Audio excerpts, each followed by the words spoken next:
Hi everyone, I'm Jordan Pearson. I'm a chartered professional accountant, and I'm here with my wonderful wife, Melissa, who is a registered massage therapist, and we're co-founders of the Online Wellness Institute, and this is the Massage Life Podcast. And so I'm going into this blind. I have no idea what we're talking about, which is true most of the time. Oh boy. So what do you have planned for us You're tonight? just along for the ride, huh? Yeah, just cruising. Yeah. So today I thought I could talk about some memories from massage school. Okay, this Yeah. could be fun. Yeah. Is this going to be like a 10-parter? No. You don't have that many memories? No, it was a while ago now. Yeah, this was quite a few years ago now. So Yeah, my memories are foggy. You're old. I'm so old and ancient. We're both getting old. I know. I have so many gray hairs now. Yeah, it's bad. I'm not that old. It's good to get old. Yeah, why? I don't know. People think you're wiser. They assume wrong. So massage Alright, school. yeah, so yeah, the reason... Oh, go ahead. No, I remember those days. Back before we had kids, driving you to massage school. Mm-hmm. Did you have your license then? True story. When we got married, Melissa didn't have her driver's license. Don't tell them all my secrets. Yeah, she was really young. I was old enough to legally have my driver's license. You were old enough to get married. That's all that matters. Yes, I was just very hesitant to get my driver's license. Why do I have to tell everyone this? Okay, yeah. Okay, so it doesn't massage matter. school. Anyways, the reason why I was inspired to do this is I finally hung up my massage diploma. Yeah. Yeah, we just developed our basement, so we have a little office space down here now, and I finally hung it up on the wall. It looks amazing. I think it's just been sitting in a box collecting dust. Jordan put up his as well, his accounting. Yeah, mine still had the plastic wrap on the frames. Like the actual, I guess it's not a degree, like my CPA, CA designations. Yeah, your degree over there. Yeah, but that one's been framed for a while. Oh, okay. Anyways, Yeah, so they've been collecting so dust. So we have a nice office space where we're recording this. And it's just nice to be able to have this set up. At one point, we will get video for this podcast. For those of you who want to That's on the to-do list. see my ugly face. Oh, man. Yeah, so I was just thinking back to massage school. Also, we've been tidying up our house because we now have this space. Purging, and so just throwing purging stuff away. and just chucking everything in the garbage. Yeah. But I found some of my old massage school stuff. Like I was known as the flashcard queen, and I had so many flashcards. Like it got excessive. It got weird. Yeah. Everyone's like, why so many flashcards? So I found those. I was gonna throw them out actually, and then I was like, no, I can't. Yeah, So many see, memories. That's why you keep harping on me about my notes from university, and there's something about those things I just can't get rid of. Put so much time into it. Yeah. And there's special memories from school. Like it's probably one of the most difficult, challenging things you'll do, but it's also one of the best times. I miss school sometimes. Yeah. Yeah, so if you're a massage therapist and you're in school right now and you just can't wait to be done, just treasure these moments, this time that you have in university. Yeah, I think you'll miss it later on. There's something startling about real life when you're working your job. And, And you're like, wait, now I just do this until I die. Wait. Well, I mean, in school, you want to do the best that you can, but, I wish, so I did really well in school, but I wish that I was a little bit more chill in school. I wish I didn't, stress out so much. Oh yeah, I was a basket case in school. I was insane. Yeah, I was really concerned with like doing my best and. Which I think is important, It but is. not to the point where remember that one time I got up at like 3 a.m. or something, in some insane time, right, to go to the university to study. It's like, what was I doing? Yeah. Anyways, I mean, it all paid off in the end. I've been really successful. I'm the best, right? Okay, Jordan writing time. What is wrong with you? I'm obviously kidding. Why do I invite you to this podcast? Just do random comments. Okay, so your memories from massage school. Yeah. This will probably I won't be a share two-parter. everything. Yeah. No, this won't be a two-parter. I won't share everything.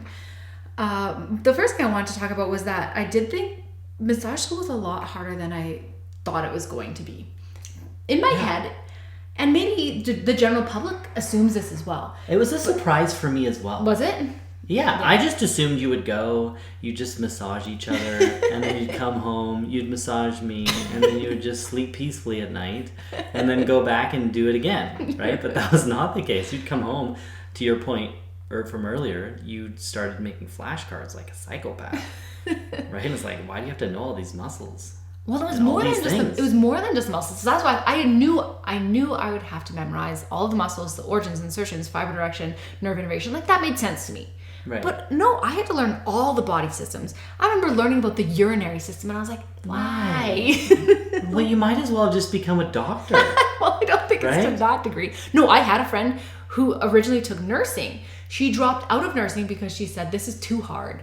I'm gonna go do massage school." And then she's like half the year into massage school, and she's like, "I should have stuck with nursing." Yeah, She's like, "This is like this. This is the same program basically. You have to just learn the whole body system. Yeah, just It's anatomy and physiology. You learn the entire body." So did she finish massage? She did. Yeah, she's practicing massage therapist. I knew a registered nurse who left the profession. She had become a registered nurse and then went back to school to become an accountant. Oh, interesting. And then That's a big shift. And then I think she she like got her degree and became an got her business degree in accounting. And then she worked at the same firm that I was working at. And then she dropped out after a couple of years. She didn't want to become an accountant. So what is she doing now? I have no idea. Oh. Yeah. And she was fun. She was fantastic. Her mom actually was one of my professors in university. Mm-hmm. And she wrote some of the textbooks, was just like a super accounting nerd. And I loved her. She was phenomenal. She didn't like a lot of people, but I think she really liked me. She was kind of a scary lady. That'd be hard to have a parent as a professor. Sometimes our parents. I don't think her. Well, yeah, I don't think she was her professor. No. I didn't. No, I know. Right, but I know what you mean. Just to have parents who maybe put a lot of pressure on you to do amazing things in life. Yeah. And it's hard to know what you want to do with the rest of your life. A lot of people have changed their path, right? I still don't know what I want to do. What do I want to be when I grow up? Yeah. Yeah, it's tricky. But yeah, it was a lot more difficult. Exactly the same thing. I thought we'd kind of just sit around and massage each other. We did massage each other as well. So there definitely were some nice perks. My favorite part of massage school is when we had our hydrotherapy section of school. Right. And we got to do the spa treatments. So I remember one afternoon just laughing to myself. I was like, this is hilarious that this is school. We were just doing facials and paraffin wax. And we would do these body wrap things where we would do a seaweed wrap or something. And then you get all wrapped up like a mummy. And then I remember falling asleep. No, it was the cold wrap. At first it sounds terrible. They basically dunk sheets in ice cube water. That sounds terrible. It sounds terrible. And then they wrap you in the sheets and then wrap you in plastic wrap and then one of those, those foil emergency blankets. Yeah. And then blankets and then What is this supposed to do? This just sounds so I know. ridiculous. I'm sure, I don't remember all the reasonings they gave behind it, but I'm sure it has all those frou-frou claims it detoxifies you or something. But it's interesting because it's freezing cold, but then your body starts to shiver and you actually heats it up. It gets all warm in there. Right. Your body heat warms it up and it actually gets quite warm in there. And then I fell asleep and I think the whole thing was about 3 hours. I was like, cool. I took a nap at school. It was so funny. For 3 hours? Yeah, it was around Christmas time, I remember. And so it was just kind of a chill day. But yeah, I remember that being my favorite. Yeah, and I don't want any of you to take offense at what I said about, this is not backed by research or doesn't do anything I'm an accountant. I don't know. And I don't know if it actually does anything. I don't do those treatments. I've never done those treatments. Right, I'm sure there's some benefits to it that are backed by research, but yeah, I don't do those treatments right now, so I don't really know much about them. But they were just fun to do. I have a question. The seaweed wrap, is your whole body wrapped in seaweed? No, not like seaweed strips. It's a like a sushi roll. Yeah. Put some rice in there, dunk you in soy sauce. You just we just lay a salmon on top of you when you're done. Literally roll you into it. No, it's not. Maybe some places do that, but the one we did in school was almost like a lotion or a like a balm. Lotion? I don't know. That's what we used, and then you paint it on with a paintbrush. Oh, interesting. Yeah, we did that one. Not a paint roller. That's what I would use. I really think you should become a massage therapist and just do crazy things like that. Yeah. Yes. I don't think anyone would come see me. You'd be surprised. That's like those. Okay, this is kind of like a weird analogy, but there's those restaurants called the Karen restaurant, and the servers just yell at you and treat you rudely, and it's part of the gig. It's part of the gag. It's just silly. I feel like it'd be funny if you were a massage therapist like that too, and you're just doing your weird stuff. And I just doing your weird deportment. What is this mole on your back? You just make fun of people? I just make fun. You would definitely lose your license. Yeah, that's true. I'll stick to accounting. Okay, good job. Yeah, so one of the things that I remember being kind of tricky about massage school is sometimes teachers contradicted each other. So initially I thought, okay, this is going to be very backed in science. Again, we're learning anatomy and physiology, and like this is all, there's big science textbooks. This will be pretty straightforward. And then I got into it, and it was very confusing at times because teachers would say things, and then I'm trying to think of an example, like that drinking water after massage flushes toxins, right? One teacher would tell us, oh, you've got to tell your clients that after the massage, drink water to flush out the toxins you released. What does it mean? No, it means nothing. It's the garbage. But then other teachers would say that. They would say, no, there's no research to back that up. Like, that's not really a real thing. And so it was confusing at times. I'd be taught different things from different teachers. Or I had a teacher who was really into lymphatic drainage and would teach us lymphatic drainage techniques. And then I had another teacher who laughed at lymph drainage and said, oh, that's a bunch of hogwash. This is my lymph drainage. And then he like flapped his arms like a duck. I was like, see, I'm doing the same thing. This is ridiculous. Yeah, interesting. And so it was hard to know who to believe and what to trust. And I realized in school, like, okay, we don't know as much as we think we know, or, the research is still, it has a long way to go. It seems like, and this is just from my perspective looking at it, it seems like the massage profession is still growing. Right? There's still a lot of things that are, the profession is trying to understand through research, right? And so, I don't know. Yeah, it'll be interesting to see what the profession looks like in 20 years, right? Yeah. And how education has changed. Well, the education has already changed since I went to school, 13, 14 years ago now. Right. It's changed a lot. So when I went, I'm in Alberta, and at the time, the education requirements were all over the board. And so I could take a 1-year program, 1,000 hours, and be an RMT, work, fine and dandy. Or I could take 2 years and have 2,200 hours, and I would have the exact same title, and no other benefit other than saying, oh, I have 2,200 hours versus 1,000 hours. And I had a lot of friends who just took the 1-year program and went on their merry way. And growing up, I was always taught to obtain the most education that I could. And so although it was tempting to only pay for 1 year and only waste 1 year of my life, I thought, no, why would I do that? Like, really, in the grand scheme of my life, 2 years is not that long. And so naturally, and also I worked in between my first and second years. And when I was working, I was like, I don't know what I'm doing. I don't feel confident. And so I went back and did the second year. And so things changed over the years. Eventually, the insurance companies realized, hey, wait a second. And so the insurance companies kind of pseudo-regulated massage in Alberta by saying massage therapists need to have 2,200 hours. And then there was this big uproar, and some massage therapists kind of got grandfathered in. Some had to write a competency exam to be considered 2,200 hours. Some people had to go back to school and do an additional year. Crazy. It was kind of crazy. So now the basic standard in Alberta is 2,200 hours. So even over the past, 12, however many years, it's changed to that you need 2 years. Right. I don't think any schools in Alberta teach less than 2 years. Right. And so, it'll be interesting to see what happens over the next 10, 20 years. It'll and that's just differences between, like, programs, right? I'm thinking also just, like, the things that you're taught in massage school, right? Like, that you shouldn't massage someone that has cancer. Like, that's something that was taught a long time ago. But now we know that that's insane. Right? Like, you can massage someone who has cancer. Yeah, and unfortunately, I think some of those things persist despite us knowing better. Right. It just kind of gets taught down, like, oh, this is what my teachers taught me 20 years ago, so I'm just going to teach those same things, and it just persists and persists. And so, and that's why continuing education is so important in any profession, right? And not to, like, I'm not here to, I'm sort of here to pitch what we offer, right? At the Online Wellness Institute, like, that we founded that for that reason, so that there was educational resources for massage therapists so they could continue to learn, right? And the same is true for me as an accountant, right? Like, things are changing all the time. Like, not so much. So I'm not a tax accountant. Like, yes, I do a lot of, like, income tax stuff, but that's not my area of expertise. Like, that's not what on a day-to-day basis, that's not what I do. I mainly do financial reporting. And financial reporting, for the most part, it is what it is. Like, there's some changes depending on what accounting standard you're using, but if you're a tax person, like, that stuff's changing all the time, right? And so you need to stay on top of these things and be aware of what changes are being made to your profession. Totally.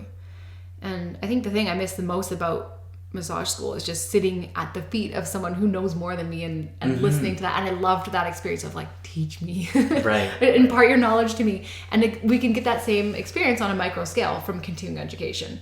And so, just really encourage people to seek that out. So recently I took a cupping course and it was exciting. I was like, yeah, I feel like I'm, back in school learning and we get a little taste of that again. And so I think seeking that out as much as possible is super fun and really interesting. All right, so some other memories from massage school is I think I learned the most in massage school from our student clinic. There's only so much you can learn from a textbook or even practicing on another student, right? Because it's not real life. And also we'd often have to say, okay, pretend this person has lateral epicondylitis. And you're like, cool, well, I don't know what that tissue feels like. I don't know what their response is going to be. Pretending is not the same as you have the student clinic and someone comes in like with a headache, right? That's a really interesting experience where I can actually practice my skills on trying to decrease that headache or whatever example. Right. And so I was really privileged to have a clinic right in our school. And we had, I think, one clinic shift a week. And Are there a lot of massage schools that don't have a clinic? I know some don't. I think some schools, they have to get their clinical hours at a clinic. So they'll have to have a student practicum at an actual clinic. And then I think unpaid? No, I think the clinic can just charge less. They'll charge $40 instead of $100 or something. Right, because there's no insurance rate. Yeah, they won't get exactly. And so I think some places do it that way, and that works as well. But you're missing the benefit from having a clinic supervisor. So in school we had a supervisor who sat at the desk and we would ask questions to, and also sometimes they would come around, knock on the door, and come in and be like, "How are you doing?" And like, I remember that when we went to Mount Royal, right, for those massages. It was in a student clinic, and I remember the clinic supervisor came in during the massage. It's kind of weird in a way, but but I knew that going in, right. And it was interesting for the massage therapist and the clinic supervisor to be able to talk about me, right, and kind of what was going on. And I kind of felt bad because I didn't have a lot going on, right. You just make up some condition. Yes. Yes, my leg is broken.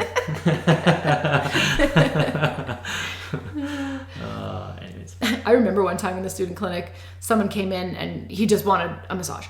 But we had to, once we started learning how to do assessments, we had to incorporate an assessment. That was a rule, right? And the people knew that coming in, like that's part of the thing, is we have to practice an assessment on you. So he comes in, he's like, I have no complaints, like general full body. I said, okay, well, I do have to practice an assessment.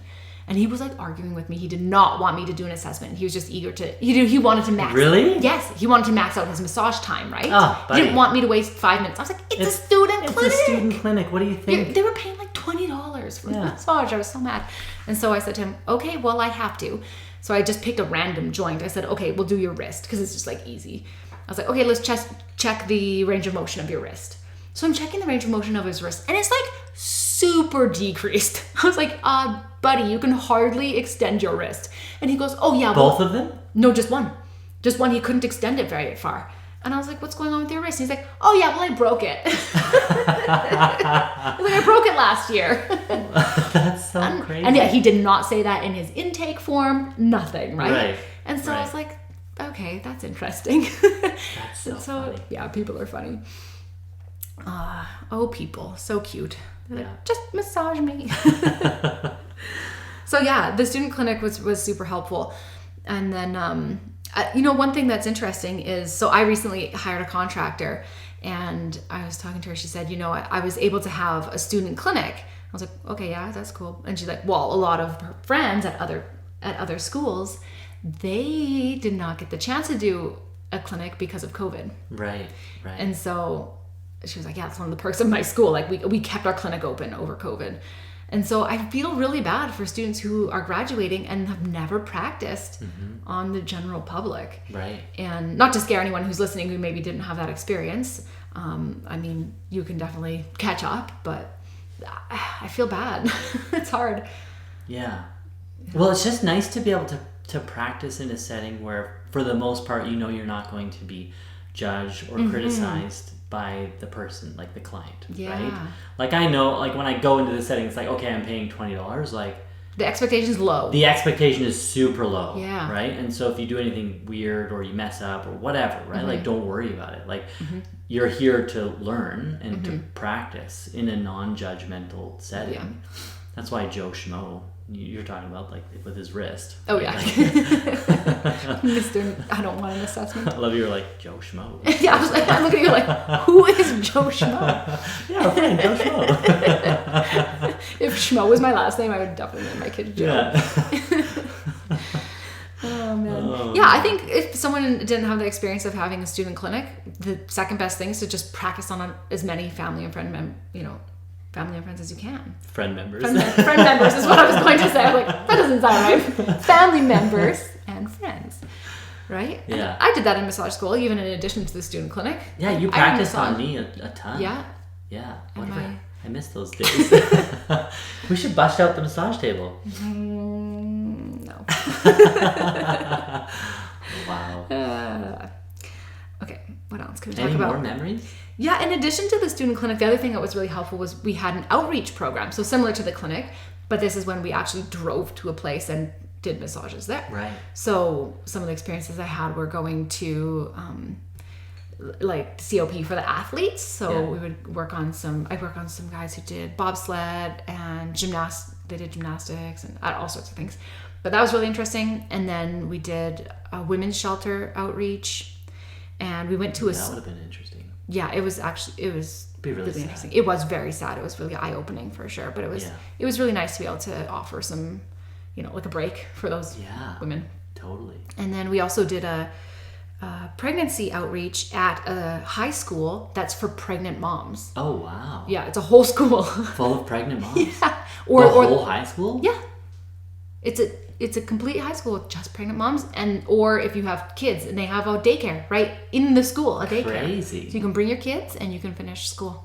It's amazing, yeah. Yeah. And so we did prenatal massage for them.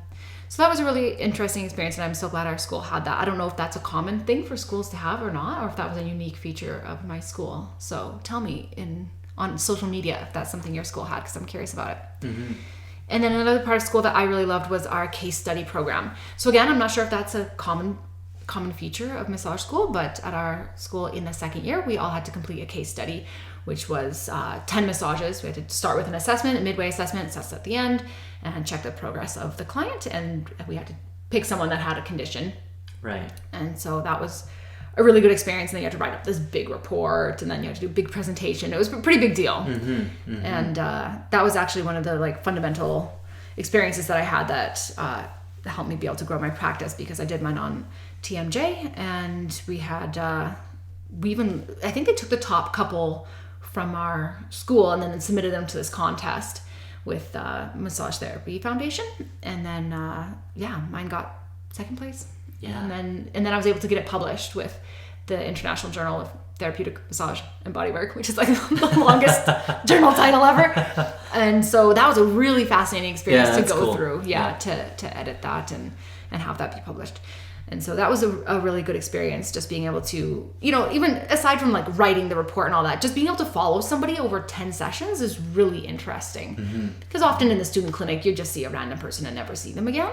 And so this was nice to actually follow someone over a series of treatments and just see how they progressed. So definitely a cool experience. Yeah, and the peer review process, it was so painful. Oh, it was so bad. Getting published, it's the worst. Yeah, so much back and forth, and they nitpick over everything. Everything. But it's fascinating to see. It's like, okay, this is what it takes to be published. Yeah. They nitpick over everything. This is what research looks like. Yeah. And I mean... And I'm sure it's way more rigorous when it's actual study. Like a case study is one person, right, not an 100%. Actual study. And so, but the fact that level of detail was devoted to even just a case study, right? Like it's still important research, right? Because at the time, I don't think there was a ton of TMJ research that was out there, right? Specifically with massage. There is a lot for splints and stuff. On the dental side, there's actually a lot of research. Yes. But as far as massage and TMJD, not a lot. Yeah, cool. You're like the pioneer.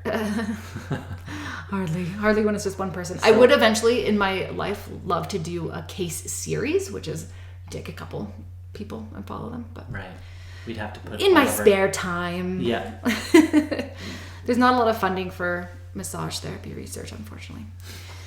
All right, so that was kind of it that I wanted to chat about. You don't have any other memories? Well, I have lots of memories of massage school. Most of them are just dumb things. Well, that's what people want to hear. They want to hear the dumb things? The dumb, funny Well, things. I don't want to throw my school under the bus. Your school doesn't even exist anymore. This is true. Because it did close down eventually. Yes. Yeah. The worst thing about that school was it had no windows.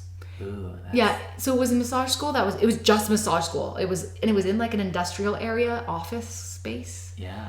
And there were no windows, and they painted the walls this poo color, yellowy green. It was like mustard yellow. Right. And they said, "Oh, we painted the walls yellow because we did color therapy." Like, so many of the teachers were very, hippie. They're like, "Yeah, we have to do color therapy, and yellow is supposed to help you concentrate or something." I can't even remember what the reasoning was. I'll have to look that up now. I thought it also made you depressed. Well, I'm sure they didn't pick it so that it made you depressed. It did make me depressed. But I think that it was supposed to either help you concentrate or memorize things. I don't know. That sounds stupid. But yeah. Every time I went in there, I was just like, I feel not good. I feel yucky inside. That's funny. And my other favorite thing about massage school was that our desks were just these long tables, and they turned into massage tables. We didn't have separate desks and then like busted out the massage tables, or the massage tables were in the back of the room. Like, no, our desks were massage tables. Yeah. So we put these mats on, and then like a face cradle attached onto the end. Yeah, that's and then we would have, it was the best too, changing to get onto the tables, because you just have 25 people in the classroom. It's like, well, how do you all get undressed and like get on the table? And so we had these little change rooms in the back, but we'd all just go in the change room. It's like, well, why are we bothering going into the change room? Yeah. So we'd all go into the change room. We'd all like look away and change. Oh, and then we had these. We'd keep our sheets in this little room too, and so we'd usually like toga up in the sheets. Right. Or we maybe had robes too. No, I can't remember. No, just get naked. But but basically by the end of the 2 years, it's just like whatever. Like the one token guy. It's like, you can go in the change room. Yeah. We always had like one or two guys. Yeah. And then for flipping, how did turning over work? Either we would all like have our clients turn at the same time, or we would you just like hold the sheet down, and you kind of have to. It's constricted, but you have to kind of just turn over while the sheet's being held. That was always funny. But yeah, it was a really small massage school, and so it didn't have the same perks as a large campus. Like, we didn't have a cafeteria or anything like that, or a gym or anything fancy. But I loved that they just focused on massage. That was really nice. That it was just very devoted to massage therapy. That was cool. Yeah, that's awesome.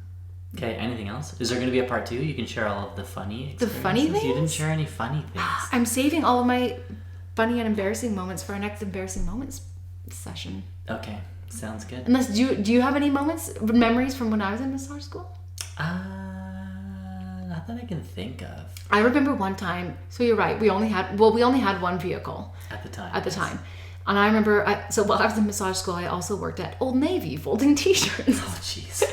Worst job ever. We've come a long way. Actually, that was a good job. That was a great job, because you got 50% off at Banana Republic. Oh, yeah, and that so, was so nice. Yeah. Because I needed like formal wear. And so I would... It was nice to have a job that I didn't have to use my brain. I literally just like folded t-shirts. Yeah, when you're in school, it is nice to have those jobs where you're just like... It's like, I use my brain capacity for the day. Yeah. So yeah, I remember I was working, and then I left work, and you were supposed to pick me up, and I was messaging. I was like, "Where are you?" You said, "I'm here. I'm here to pick you up." I was like, "No, you're not." It's like dead. It was this Old Navy was in a mall, and like the parking lot is empty. I was like, "I don't see you," and you're like, "I'm right here. I'm right outside." I was like, "What is happening right now?" And you're like, "I am at your school." And I was like, "No!" It's like, you idiot. Why did I marry you? And the school was not close to the Old Navy. That was close to Chinook. It was far away. It was like a 25-minute drive. Oh, jeez. Yeah, you must have assumed I was working clinical that night. Yeah, that's the only mistake I've made. In your entire life? Our 16 years of marriage. The only one. Right? Yes. Yes. Oh my goodness. Oh man. So yeah, it's good times. It was good times. Yeah, we've had a great time. So what's our shout out? I don't know if anybody has any any stories from massage Shorties, school. I like it. Yeah. Short stories from massage school. Yeah, I'll try to think of more funny things for the next episode if you want. Okay, sounds good. Yeah. All right. See you guys. See ya. Thank you so much for listening. If you'd like to stay in touch, you can follow us on Instagram, Facebook, and TikTok. We've included the links to these in the show notes. Also, be sure to check out our website, onlinewellness.ca, if you need any continuing education credits. All of our courses have been approved by massage associations across Canada.